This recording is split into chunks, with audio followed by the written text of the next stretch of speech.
Bonjour à tous. Le corps doit être en parfait état. L'exception concerne ceux restaurés à la hâte après un accident. Le modèle scandinave résistant à la corrosion convient parfaitement, bien que des éclats de peinture sur le capot et les ailes puissent se produire. Cependant, avec le temps, le revêtement chromé des éléments décoratifs du boîtier devient terne et hirsute. Mais en général, la carrosserie et la peinture de la voiture elle-même sont très résistantes. Mais le pare-brise n'est pas très résistant, il s'écaille rapidement et est frotté par les brosses. De plus, lors de l'achat d'un nouveau, vous ne devriez pas dépenser d'argent pour une pièce de marque. Vous pouvez et même devez vous contenter d'un non original, de haute qualité. Un tel verre est non seulement moins cher, mais aussi beaucoup plus durable.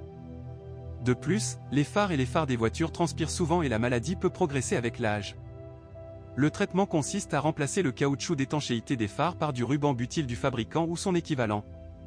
À mesure que le kilométrage augmente, les serrures de porte équipées d'un servomoteur tombent en panne, dont le remplacement est assez coûteux. Quant aux moteurs, ils sont globalement fiables, même s'ils ne sont pas sans poser quelques problèmes. Initialement, la deuxième génération du 60 était équipée de 4 essences turbocompressées de 1,6 litres empruntées à Ford, ainsi que de moteurs de sa propre production, 5 et 6 en ligne de 2,5 litres avec un volume de 3,0 litres. Les unités à 4 cylindres se sont bien comportées, mais se sont révélées extrêmement exigeantes sur la qualité du carburant et de l'huile, et ont également très peur de la surchauffe. L'utilisation d'essence de substitution et de lubrifiants liquides a immédiatement affecté la santé des moteurs, notamment le grillage des pistons et l'apparition d'éraflures sur les paliers lisses. Et une légère surchauffe entraînait souvent une déformation de la culasse. Mais les moteurs Volvo d'origine ont la réputation d'être durables et sans problème, même s'ils se caractérisent par une consommation de carburant accrue et des coûts de maintenance plus élevés. Il est dommage que dans la lutte pour l'environnement, ils aient cédé la place à des moteurs avec moins de cylindres et une cylindrée plus modeste, qui ont commencé à être installés sur la S60 après 2015. En gros, il s'agit de Ford 4, de 1,5 litres et 2,0 litres avec turbocompresseur de la série EcoBoost. Il faut rendre hommage au fait que le moteur de 1,5 litres est devenu plus fiable que son prédécesseur avec un volume de 1,6 litres, il est moins sensible à la surchauffe, les problèmes avec le mécanisme de distribution et le système de variation de phase ont disparu dans l'oubli. Cependant, en raison du degré de suralimentation assez élevé du moteur, leur durée de vie laisse encore beaucoup à désirer. C'est pourquoi, apparemment, les Suédois ont supprimé le 4 de 1,5 litres d'une capacité de 182 chevaux de la gamme de moteurs russes.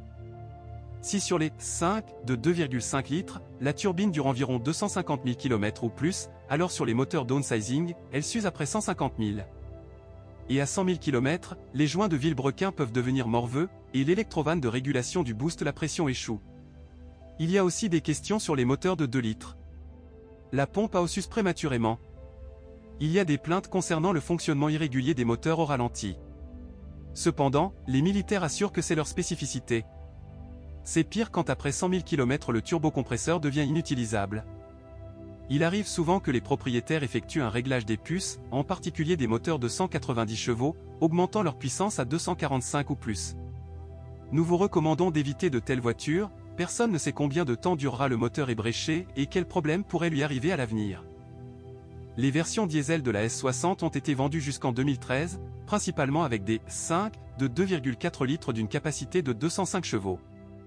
L'unité est inconditionnellement fiable, et avec des soins appropriés, durera 400 000 km, voire plus. Mais sur le marché russe, on peut les compter sur une seule main. Mais nous avons pas mal de modifications avec une boîte de vitesse robotisée PowerShift, équipée de 2 embrayages fonctionnant à bain d'huile. Cette boîte peut être appelée le talon d'Achille de la Volvo S60, elle commence parfois à pousser et à bégayer après 30 000 à 50 000 km. Et bien que l'unité ait été modernisée à plusieurs reprises et que les servos électroniques aient été reflashésisés, elle n'est pas devenue sensiblement plus fiable. Par conséquent, l'entreprise a décidé de retirer complètement le robot de l'arsenal des Volvo russes après restylage. De plus, avec PowerShift, la transmission manuelle a également été abolie.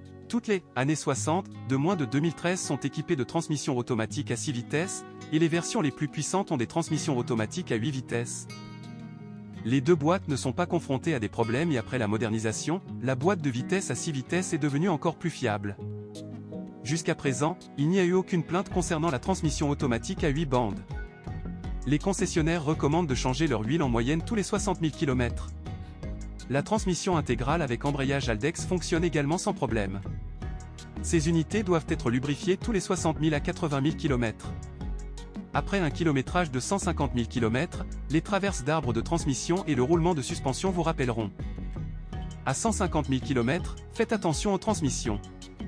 Si vous ressentez de fortes vibrations lors de l'accélération ou de la vitesse et que vous entendez un craquement lors du démarrage à l'arrêt avec les roues complètement tournées, appelez immédiatement le centre de service pour remplacer les joints homocinétiques extérieurs. Vérifiez parallèlement l'état de la grenade interne. À ce kilométrage, elle est généralement en fin de vie.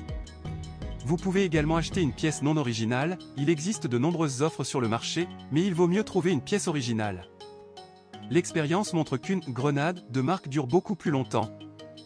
La suspension des T60 est forte. Il est vrai que les pièces du châssis sont très chères. Bien que ces mêmes éléments de suspension puissent être achetés moins cher si vous commandez des pièces non originales. La crémaillère de direction peut supporter 120 000 km et même plus. De plus, il peut être réparé, ou plutôt restauré, pour seulement 300 $ en échange d'un ancien usé. Il existe de plus en plus d'ateliers proposant de tels services dans les grandes villes russes. Pour résumer, on peut affirmer qu'une S60 d'occasion ne ruinera pas le deuxième propriétaire. Pour minimiser les coûts imprévus, nous vous recommandons de choisir des voitures post-restyling, dans lesquelles la plupart des maladies infantiles ont déjà été guéries.